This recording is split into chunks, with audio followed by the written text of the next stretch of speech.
Hi friends, you welcome to Shyam institute. మనం ఇవాళ current affairs discuss చేద్దాం. 17 ఏప్రిల్ కదా. ఇవాళ మన కాన్సెప్ట్స్లో భాగంగా మనం చెప్పుకోబోయే అంశాలు ఖేలో ఇండియా యూత్ గేమ్స్ అంటే నెక్స్ట్ మంత్లో జరుగుతాయి. ఇవి వాటికి డేట్లు ఇచ్చారనమాట. కాబట్టి వాటి లోగో మస్కట్ అనౌన్స్ చేశారు. వాటిని డిస్కస్ చేద్దాం. 15వ బ్రిక్స్ వ్యవసాయ మంత్రుల సమావేశం దీన్ని డిస్కస్ చేద్దాం. దస్తలిక్ అనమాట. దస్తలిక్ వ్యాయామం ఎక్సర్సైజ్, దాని గురించి డిస్కస్ చేద్దాం. కొత్త ప్రధాన న్యాయమూర్తి బిఆర్ గవాయ్ నెక్స్ట్ మంత్ 14న కొత్త చీఫ్ జస్టిస్ ఆఫ్ ఇండియా మనకి రాబోతున్నారు, సుప్రీంకోర్టు ప్రధాన న్యాయమూర్తి. ఆయన గురించి మాట్లాడదాం. ప్రపంచ బిలియార్డ్స్ ఛాంపియన్షిప్, తర్వాత ఏటీఎం ఆన్ వీల్స్ ఇవి మనకి మెయిన్ హెడ్లైన్స్ అనమాట. వీటితో పాటు కొన్ని అదనపు అంశాలు కూడా మనం డిస్కస్ చేద్దాం. ముందుగా మనం చూస్తే ఖేలో ఇండియా యూత్ గేమ్స్. ఈ ఖేలో ఇండియా యూత్ గేమ్స్ 7వ ఎడిషన్ మనకి బీహార్లో జరగబోతుంది అనమాట. బీహార్లో 14 నుంచి 15 మే దాకా జరగబోతోంది. ఎక్కడ? బీహార్లో మే 4 నుంచి 14 కాదు, మే 4 నుంచి మే 15 దాకా, అంటే 2 వారాలు జరగబోతోంది. దగ్గరగా 2 వారాలు జరగబోతోంది. సో ఇది అంటే ఒక్క చోట కాదు, బీహార్లోని సిటీల్లో ఏ సిటీలు అంటే పాట్నా, గయా, రాజ్గిర్, తర్వాత బెగూసరాయ్, తర్వాత బగల్పూర్, ఈ 5 చోట్ల 5 ప్లేసుల్లో జరగబోతున్నాయి అన్నమాట. మే 4 నుంచి 15 వరకు 11 రోజులు, దాదాపు 10 రోజుల పైన ఈ 5 సిటీల్లో జరగబోతున్నాయి. దీనికి సంబంధించిన మస్కట్ని, లోగోని మనకి బీహార్ చీఫ్ మినిస్టర్ నితీష్ కుమార్, ఆయనతో పాటు కేంద్ర క్రీడా మంత్రి మాన్సుఖ్ మాండవీయ వీళ్ళిద్దరూ దీని లోగోని, మస్కట్ని లాంచ్ చేయడం జరిగిందనమాట. ఎన్నోవ ఎడిషన్ అనుకున్నాం? 7వ ఎడిషన్. యూత్ గేమ్స్ గుర్తుంచుకోండి. ఖేలో ఇండియా యూనివర్సిటీ గేమ్స్ ఉంటాయి, యూత్ గేమ్స్ ఉంటాయి, వింటర్ గేమ్స్ ఉంటాయి కాబట్టి కన్ఫ్యూజ్ అవ్వకుండా చూడండి. ఇది మనకి దేని గురించి మాట్లాడుతున్నాం? ఖేలో ఇండియా యూత్ గేమ్స్ ఎక్కడ, ఏ రాష్ట్రంలో? బీహార్లో జరగబోతున్నాయి. తర్వాత మస్కట్ వచ్చేటప్పటికి గజసింహ అనమాట. గజసింహ ఏనుగు ధైర్యము, సింహం యొక్క గుండె చాలా స్ట్రాంగ్గా ఉంటుంది కదా, హార్ట్ సింహ అనేది. ఆ 2 పేర్లు వచ్చే విధంగా గజసింహ అని వీళ్ళు పేరిచ్చారు, దీనికి మస్కట్ పేరిచ్చారు. తర్వాత లోగో వచ్చేటప్పటికి లోగో ఆరెంజ్ కలర్లో ఇంట్రడ్యూస్ చేశారనమాట. ఎందుకండి గజసింహ ఆరెంజ్ కలర్లో ఇంట్రడ్యూస్ చేయడం జరిగింది లోగో. ఆరెంజ్ ఏంటి అంటే వీళ్ళ బీహార్ యొక్క సంస్కృతి సాంప్రదాయాలు, రిచ్ కల్చర్ని, అందులో అక్కడ మనకి ఎడ్యుకేషన్ కూడా నలంద యూనివర్సిటీ, తర్వాత విక్రమసింహ యూనివర్సిటీ, ఇవన్నీ అక్కడవే కదా, బీహార్లోవే కదా. పాల డైనస్టీ అని చెప్పుకుంటాం కదా, మనం డిస్కస్ కూడా చేసాం, విక్రమసింహ గురించి మాట్లాడుకున్నాం కూడా మనం. సో ఆ యూనివర్సిటీలు ఏవేవైతే ఉన్నాయో, విశ్వవిద్యాలయాలు అక్కడవే కదా. ఆ కల్చర్ని తెలియచేస్తూ వాళ్ళ సంస్కృతి సాంప్రదాయాలని ప్రతిబింబించే విధంగా ఈ ఆరెంజ్ కలర్ని లోగోగా తీసుకోవడం జరిగిందనమాట. అది point. So Khelo India youth games బీహార్లో జరగబోతున్నాయి మే 4 నుంచి 15 మటుకు. That's a point. నెక్స్ట్ వన్కి వెళ్దాం. ఏప్రిల్ 14న ఏప్రిల్ 14 అంటే మనకు తెలుసు కదా, doctor BR Ambedkar birth anniversary కదా. ఓకే, సో ఆ రోజున డాక్టర్ భీమ్రావ్ అంబేద్కర్ దినోత్సవంగా ఒక సిటీ అనౌన్స్ చేసిందనమాట. అంటే ఏప్రిల్ 14ని భారతదేశంలో బిఆర్ అంబేద్కర్ డేగా, బిఆర్ అంబేద్కర్ పుట్టినరోజుగా లేదా బిఆర్ అంబేద్కర్ దినోత్సవంగా మనం జరుపుకుంటాం ఇక్కడ ఏప్రిల్ 14ని. అలాగే రీసెంట్గా న్యూయార్క్ నగరం వాళ్ళు కూడా ఏప్రిల్ 14ని అంబేద్కర్ దినోత్సవంగా, డాక్టర్ భీమ్రావ్ అంబేద్కర్ దినోత్సవంగా జరుపుకోవాలని అనౌన్స్ చేసిందనమాట. 14ని భీమ్రావ్ అంబేద్కర్ దినోత్సవంగా అనౌన్స్ చేసిన సిటీ ఏది అని అంటే, భారతదేశం దాటి అంటే ఇండియాలో కాకుండా బయట ఏది అని అంటే అది ఖచ్చితంగా న్యూయార్క్ సిటీ. అయితే ఇక్కడ మనకి డిఆర్ అంబేద్కర్ అనగానే గుర్తొచ్చేది ఏంటి అని అంటే, స్పెషల్గా ఆయన మనకి మొదటి లా మినిస్టర్, మనకి న్యాయశాఖ మంత్రి, మొట్టమొదటి మన క్యాబినెట్లో భారతదేశానికి స్వాతంత్రం వచ్చిన తర్వాత మొట్టమొదటి క్యాబినెట్ న్యాయశాఖ మంత్రి. అంతేకాకుండా మనకి డ్రాఫ్టింగ్ కమిటీ, ముసాయిదా కమిటీ ఉంది కదా మనకి రాజ్యాంగానికి సంబంధించిన, దానికి స్టీరింగ్ కమిటీ హెడ్గా కూడా ఉన్నారు. ఈయన హెడ్గా ఉండడం జరిగింది. అంతేకాకుండా దళిత ఐకాన్గా కూడా చెప్తారు, ఐకాన్ ఆఫ్ దళిత్స్ అని చెప్తారు కదా ఎవరు, డాక్టర్ బిఆర్ అంబేద్కర్ని. ఆయన మనకి 1891లో జన్మించారనమాట, ఏప్రిల్ 14న, 1891 ఏప్రిల్ 14న. ఎక్కడ అంటే మధ్యప్రదేశ్, మోహ్ అంటారు, మోహ్ అనే సిటీలో మధ్యప్రదేశ్లో జన్మించారనమాట ఆయన. That's a point. 1891 అంటే 135వ బర్త్ యానివర్సరీ అనమాట, 135వ దినోత్సవం. 134 కంప్లీట్ అయ్యాయి, 135వది రన్ అవుతుంది 2025కి. మీనింగ్ అదనమాట, 135వ పుట్టినరోజు అనమాట. ఎవరిది? డాక్టర్ బిఆర్ అంబేద్కర్వి. ఆ సందర్భంగా ఏ సిటీ ఆయన పేరుని, అంటే ఆయన పుట్టిన ఏప్రిల్ 14ని డాక్టర్ బిఆర్ అంబేద్కర్ దినోత్సవంగా జరుపుకోవాలని అనౌన్స్ చేసింది అని అంటే అది న్యూయార్క్ సిటీ అనమాట, న్యూయార్క్ నగరం. That's a point. నెక్స్ట్ వన్కి వెళ్దామా? ఇంకొకటి బిఆర్ అంబేద్కర్కి సంబంధించి, ఇది కూడా స్పెషల్ వన్నే. Zero poverty machine. ఉత్తరప్రదేశ్ ఉంది కదా మనకి, ఉత్తరప్రదేశ్ మనకి గవర్నమెంట్ జీరో పావర్టీ మిషన్ ఒకటి దాన్ని అనౌన్స్ చేసింది. జీరో పావర్టీ మిషన్, జెడ్పిఎం అంటాం. ఈ జీరో పావర్టీ మిషన్కి డాక్టర్ బిఆర్ అంబేద్కర్ పేరుని పెట్టిందనమాట. అంటే ఆ మిషన్కి జీరో పావర్టీ అంటే ఏంటి, ఏదైతే పావర్టీ ఉందో, పేదరికం ఉందో, దాన్ని కంప్లీట్గా నిర్మూలించేయాలంటే జీరో చేసేయాలి అనేది కాన్సెప్ట్, జీరో పావర్టీ మిషన్. దీనికి డాక్టర్ బిఆర్ అంబేద్కర్ పేరు పెట్టిన రాష్ట్రం ఏది అని అంటే ఉత్తరప్రదేశ్. ఏ రాష్ట్రం రీసెంట్గా బిఆర్ అంబేద్కర్ పేరుని జీరో పావర్టీ మిషన్కి పెట్టింది అని అంటే Uttar Pradesh. Correct, that's a point. తర్వాత ఇక్కడ జీరో పావర్టీ మిషన్ అనుకున్నాం కదా, దానికి ఇంట్రడ్యూస్ చేయడం జరిగింది. ఏ రాష్ట్రం అని అడుగుతాడు, గుర్తుంచుకోవాల్సింది అది. ఎన్నోవ అంబేద్కర్ జయంతి అంటే 135వ అని చెప్పుకున్నాం, 135th అని చెప్పుకున్నాం. మొదటి లా మినిస్టర్ అనుకున్నాం, దళిత ఐకాన్ అని చెప్పుకున్నాం, డ్రాఫ్టింగ్ కమిటీ హెడ్ అని చెప్పుకున్నాం. ఇవన్నీ అంబేద్కర్ కాండిషన్లో అనమాట, రిలేటెడ్ వన్స్ అనమాట. ఎక్కడ ఏ రాష్ట్రం అని అడుగుతాడు, ఉత్తరప్రదేశ్. జీరో పావర్టీ మిషన్కి డాక్టర్ బిఆర్ అంబేద్కర్ పేరు ఇచ్చిన రాష్ట్రం ఏది అని అంటే దట్ ఈస్ ఉత్తరప్రదేశ్. ఇక్కడ మనకి యోగి ఆదిత్యనాథ్ ఆ సెలబ్రేషన్స్లో ఉన్నారు అక్కడ, ఓకేనా. తర్వాత నెక్స్ట్ వన్కి వెళ్దాం. Kalighat sky walk. ఈ స్కై వాక్ అంటే వాక్ అంటే నడవడము, స్కై వాక్ అంటే ఆకాశంలో నడవడమే కదా, స్కై వాక్ అంటాం కదా. ఏంటి ఆకాశంలో నడవడం అంటే కాళీఘాట్ అనేది, కాళీఘాట్ ఇది మనకి కోల్కతా వెస్ట్ బెంగాల్ ఉంది కదా, ఈ కాళీమాత టెంపుల్ ఉంటుంది కదా అక్కడ ఫేమస్. కలకత్తాలో కాళీమాత టెంపుల్ చాలా ఫేమస్ వన్ కదా. సో ఆ టెంపుల్కి చాలా రద్దీగా ఉండే వీధులు అనమాట అవి. ఆ రద్దీగా ఉండే వీధులు కాబట్టి వాటిలో ఈ టెంపుల్కి విజిట్ చేయడానికి వచ్చేవాళ్ళు, తర్వాత పోతే వాటి నుంచి బయటికి వెళ్ళడం అనేది చాలా కష్టమైన పని అనమాట.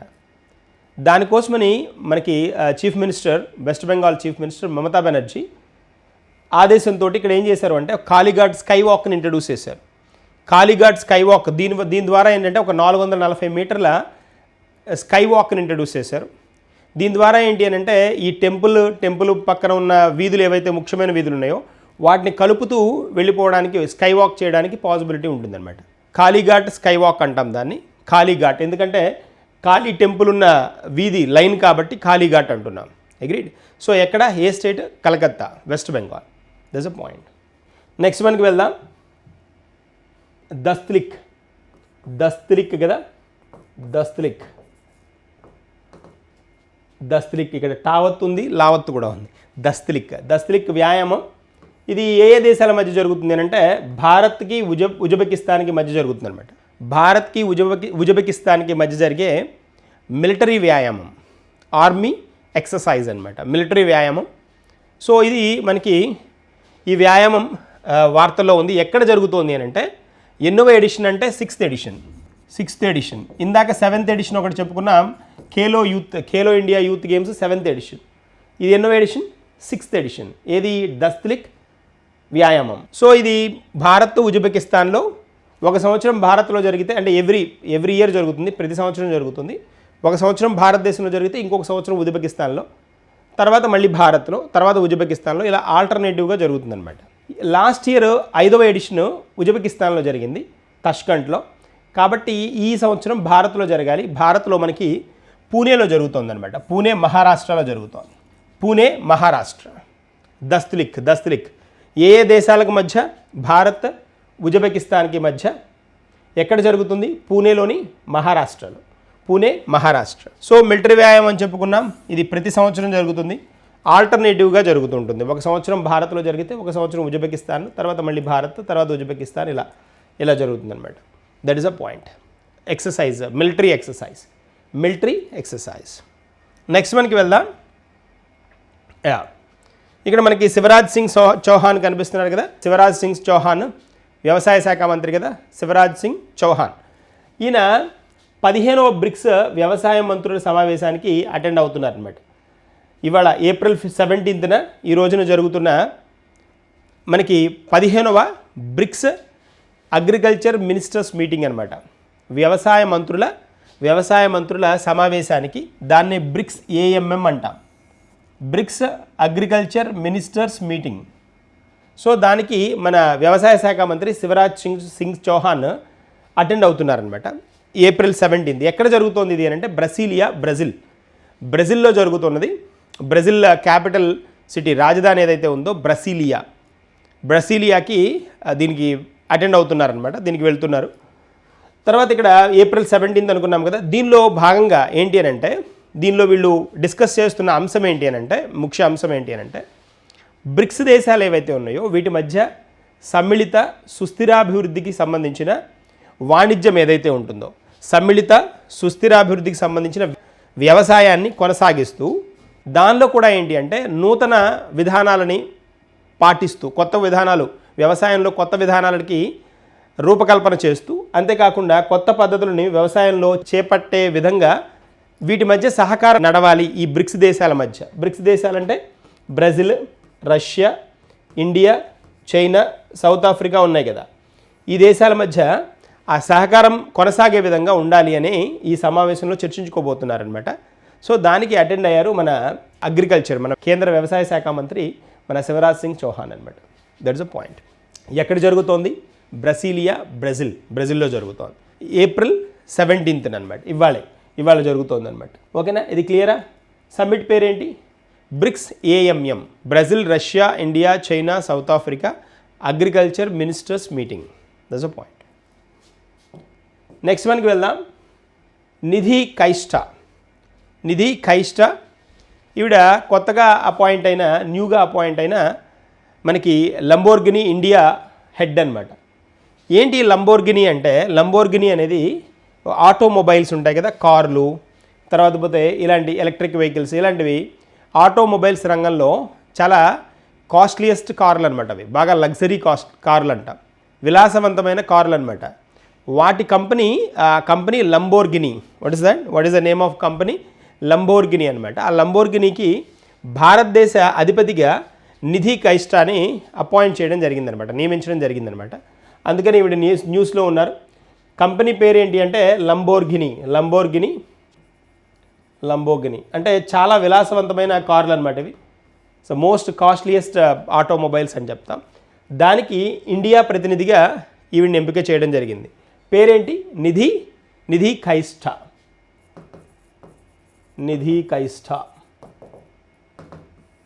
ఇదన్నమాట. ఓకే, నెక్స్ట్ మనకి వెళ్దాం.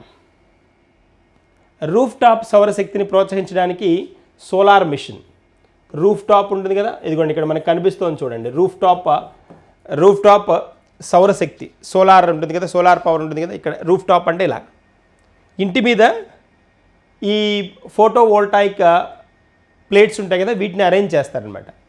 ఎందుకు అంటే ఇవి బ్లాక్ బాడీస్, మనం ఏమంటాము, కృష్ణ వస్తువు అంటాం కదా తెలుగులో. ఇవేంటి అంటే సూర్యకిరణాలని బాగా తొందరగా శోషించుకుంటాయి, మన అబ్జార్బ్ చేస్తాయి అన్నమాట. అందుకని దాని ద్వారా సౌరశక్తిని ఉత్పత్తి చేయడానికి, సౌరశక్తిని పెంచుకోవడానికి ఈ రాష్ట్రం, మనకి ఒక రాష్ట్రం ముందుకు వచ్చింది.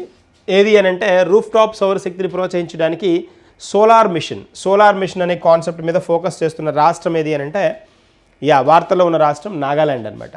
నాగాలాండ్ సీఎం మనకి నిఫిరియో కదా, నిఫిరియో ఆయన అనౌన్స్ చేశారనమాట నిఫ్యూరియో. సో సోలార్ మిషన్కి ప్రోత్సాహకాలు ఇస్తామని అనౌన్స్ చేసిన స్టేట్ అనమాట అది. ఏ స్టేట్? నాగాల్యాండ్. ఎందుకు అలా అంటే ఈ ఈశాన్య రాష్ట్రాల్లో ఏంటి అంటే వాటి దగ్గర ఈ శక్తి వనరులు తక్కువగా ఉంటే, అంటే ఇప్పుడు హైడల్ కానీ అంటే జల విద్యుత్ కానీ లేకపోతే నెక్స్ట్ ఇంకా థర్మల్ కానీ ఇలాంటివి సోర్సెస్ తక్కువ ఉంటాయి, వాటికి తక్కువ ఉంటాయి. లేదా వేరే వాళ్ళ దగ్గర నుంచి తీసుకోవాలన్నా కూడా కష్టం అనమాట. కొండ ప్రాంతాలు కదా, వేరే వాళ్ళ దగ్గర నుంచి హోల్డ్ చేయాలన్నా కూడా కష్టం అనమాట. అంటే అక్కడి నుంచి ట్రాన్స్మిట్ చేసుకోవాలన్నా కూడా కష్టం అనమాట. కాబట్టి దానికని ఏంటి అంటే వీళ్ళు ఆల్టర్నేటివ్గా వీళ్ళు ఫోకస్ చేస్తుంది ఏంటి అంటే సోలార్ మిషన్ మీద అనమాట. సోలార్ మిషన్ కోసం ఏం చేస్తున్నారు, ఈ రూఫ్ టాప్ సౌరశక్తి ఈ ఏదైతే ఉందో దానికి ప్రోత్సాహకాలను ఇస్తామని ప్రజల్ని ఎంకరేజ్ చేస్తున్నారనమాట. దానిలో మనకి ఆల్రెడీ తెలుసు కదా, ప్రధానమంత్రి సూర్యఘర్ ఉంది కదా స్కీమ్. ప్రధానమంత్రి సూర్యఘర్ ముఫ్త్ బిజిలీ యోజన కదా, ముఫ్త్ బిజిలీ యోజన. బిజిలీ అంటే ఎలక్ట్రిసిటీ అనమాట, విద్యుత్ అనమాట. ముఫ్త్ అంటే ఫ్రీ, యోజన అంటే స్కీమ్. సూర్యఘర్ అంటే సూర్యుడి నుంచి వచ్చే సౌరశక్తి అని అర్థమైందా. ముఫ్త్ అని ఎందుకు అన్నారు అంటే మరి సౌరశక్తి ఉచితంగానే వస్తుంది కదా, కానీ ఆ సౌరశక్తిని అంటే తీసుకోవడానికి కావలసిన ఇలాంటి ఎక్విప్మెంట్ మనం కొనుక్కోవాలి. దానికి కేంద్ర ప్రభుత్వం ఏం చేస్తోందంటే 40% రాయితీలను ఇస్తోంది. దేని కింద అంటే, ఏ పథకం కింద అంటే ప్రధానమంత్రి సూర్యఘర్ ముఫ్త్ బిజిలీ యోజన కింద. దానితో పాటు నాగాల్యాండ్ గవర్నమెంట్ ఈ సౌరశక్తిని ప్రోత్సహించడానికి వీళ్ళు ఏం చేస్తున్నారు అంటే 50,000 రూపాయల రాయితీ అదనంగా కేంద్ర ప్రభుత్వం ఇస్తున్న 40% రాయితీతో పాటు 50,000 రూపాయల రాయితీని ఈ ప్లాంట్లకి, అంటే ఎవరెవరైతే దీన్ని ఎస్టాబ్లిష్ చేసుకుంటారో రాష్ట్ర ప్రభుత్వం ఇస్తోంది 50,000 రాయితీని అనమాట. That is a point. So ఏ రాష్ట్రము? నాగాల్యాండ్. ప్రధానమంత్రి సూర్యఘర్ ముఫ్త్ బిజిలీ యోజన కింద అనమాట. That is a point. వెళ్దాం, నెక్స్ట్ వన్కి వెళ్దాం. ఆధార్పై కృషికి మేఘాలయకు 2 అత్యున్నత అవార్డులు. ఈ ఆధార్ కార్డ్స్ ఉన్నాయి కదా మనకి, ఆధార్ కార్డ్స్ని ప్రవేశపెట్టింది ఎవరు అంటే UIDAI అనమాట. UIDAI, unique identification development authority of India Aadhaar నెంబర్ని ప్రవేశపెట్టింది. ఈ ఆధార్ నెంబర్ని ప్రవేశపెడితే కొన్ని రాష్ట్రాలు ఆధార్ని వెరిఫికేషన్ పర్పస్ కానీ లేకపోతే ఎక్కడెక్కడైతే వీళ్ళు ఇస్తున్న రాష్ట్ర ప్రభుత్వం ఇస్తున్న సేవల్లో ఆధార్ని ఇంక్లూడ్ చేసుకొని సమ్మిళితం చేసుకొని వాళ్ళు ఏం చేస్తున్నారంటే వాళ్ళ సేవల్ని ప్రవేశపెడుతున్నారు, పబ్లిక్ ఇస్తున్నారు, ప్రజలకు ఇస్తున్నారు. అలాంటి దానిలో చాలా స్పెషల్గా ఆధార్ని వాడుతున్నందుకు మనకి మేఘాలయ రాష్ట్రానికి 2 అవార్డులు వచ్చాయన్నమాట. మొదటిది ఏంటి అంటే best performing carrying mandatory biometric updates. Mandatory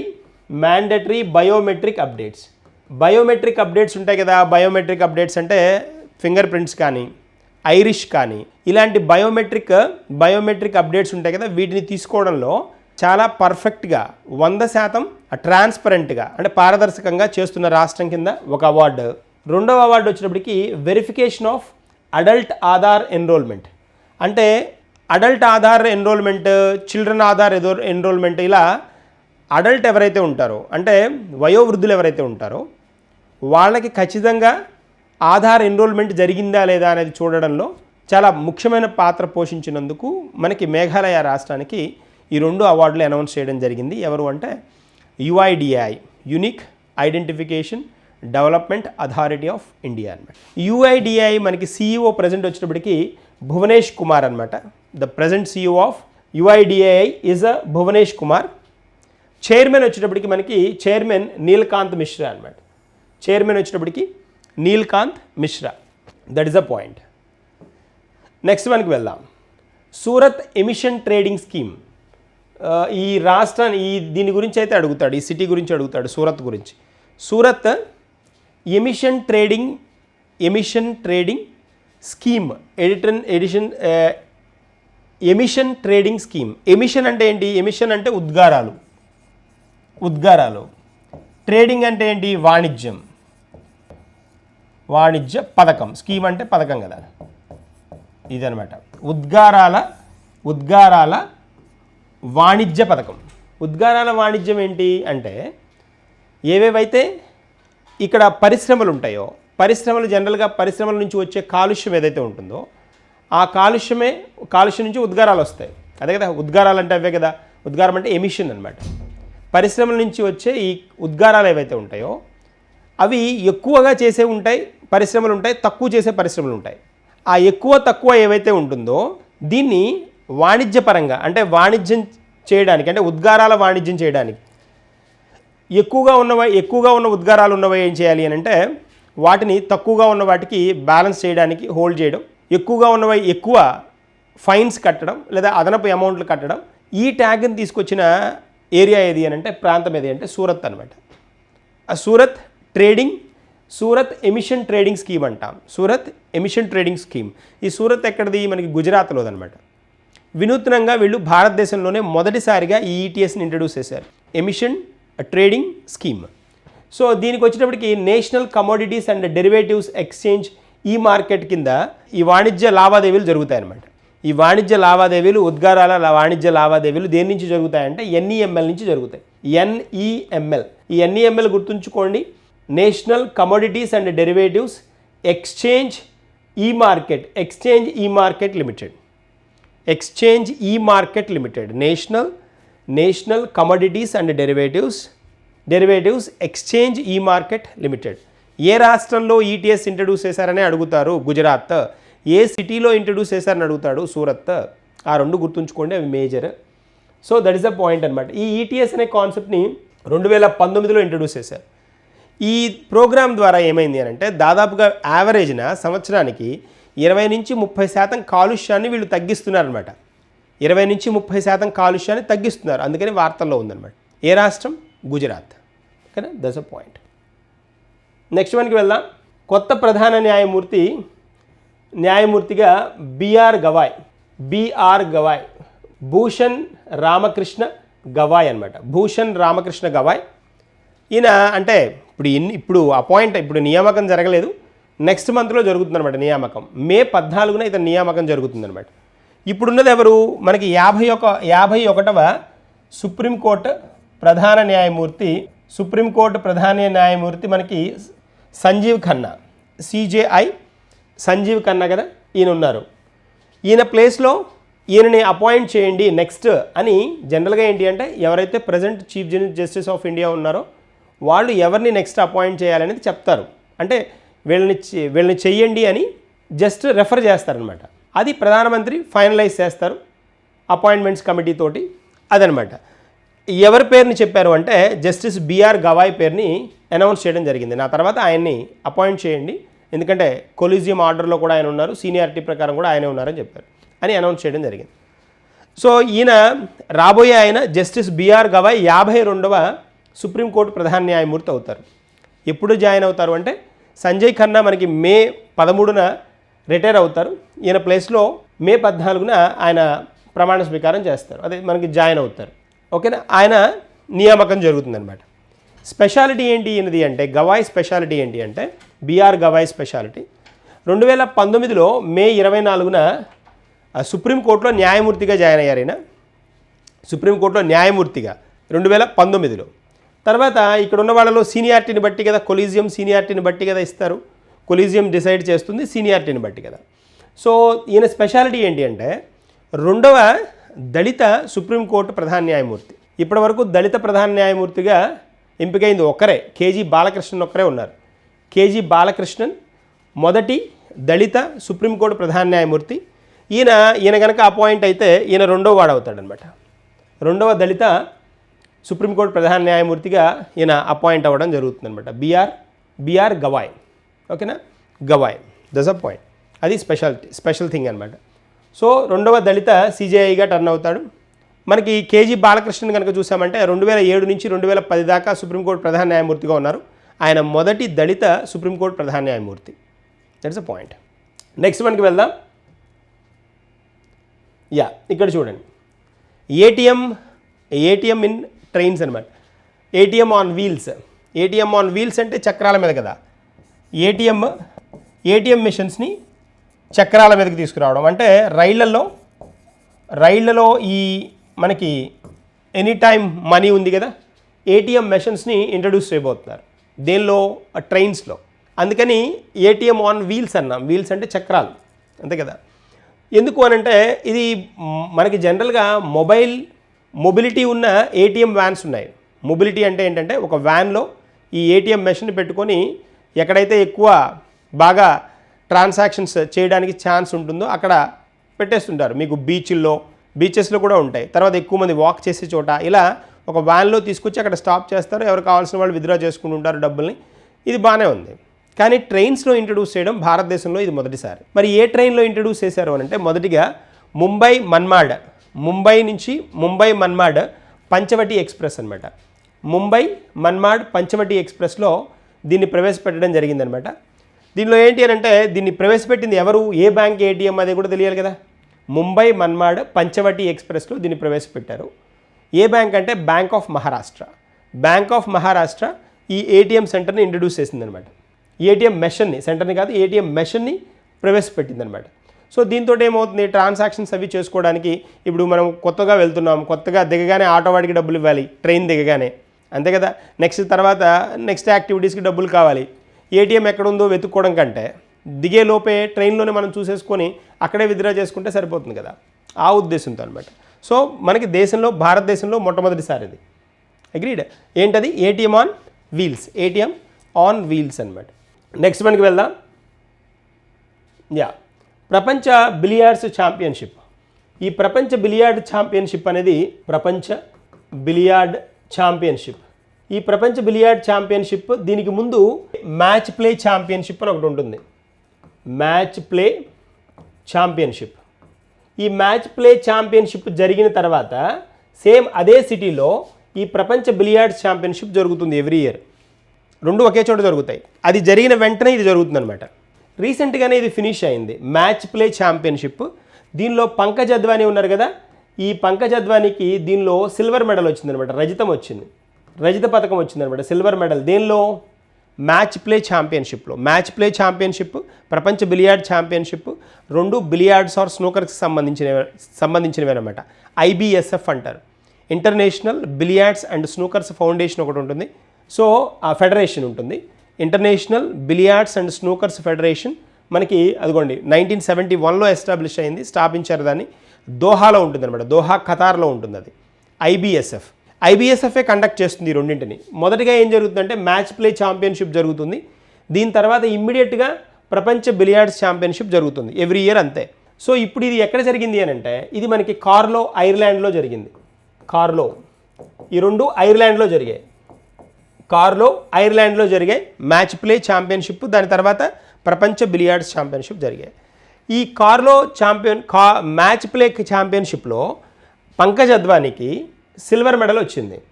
దానిలో మనకి సౌరవ్ కనిపించలేదనమాట. సౌరవ్ కొటారి ఇతను కనిపిస్తున్నాడు, ఇతను సౌరవ్ కొటారి, ఇతను పంకజ్ అద్వానీ. సో పంకజ్ అద్వానీకి దీనిలో మ్యాచ్ ప్లే ఛాంపియన్షిప్లో రజతం వచ్చింది. కానీ ఈ ప్రపంచ బిలియార్డ్స్ ఛాంపియన్షిప్కి వచ్చేటప్పటికి రెండు ఒకే చోట జరిగాయని చెప్తున్నాను, కార్లో, ఐర్లాండ్లో.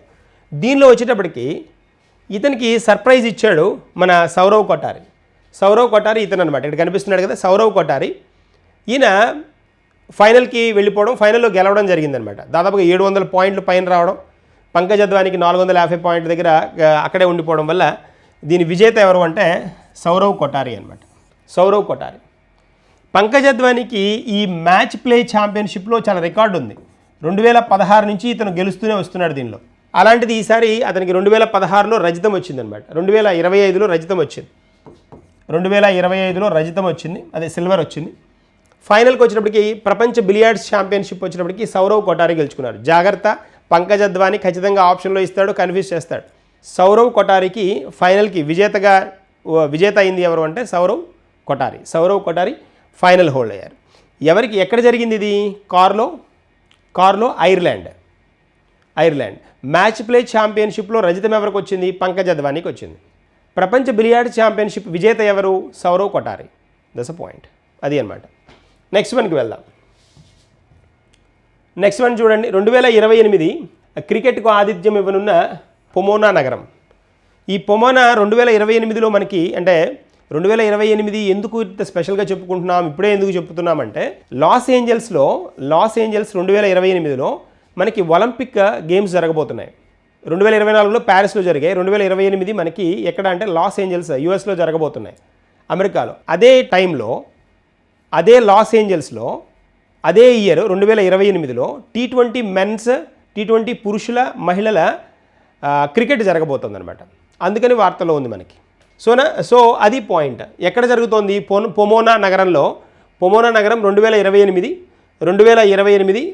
పురుషుల మహిళల T20 ఛాంపియన్షిప్ సేమ్ అక్కడే జరుగుతోంది, లాస్ ఏంజల్స్లోనే జరుగుతుంది అనమాట. లాస్ ఏంజల్స్లోని పొమోనా సిటీలో జరుగుతోంది. అది పాయింట్. ఇంకోటి ఏం స్పోర్ట్ జరగబోతోంది ఇక్కడ? ఒలింపిక్స్ జరుగుతున్నాయి. ఒలింపిక్స్ జరగబోతోంది, లాస్ ఏంజల్స్ ఒలింపిక్స్ 2028.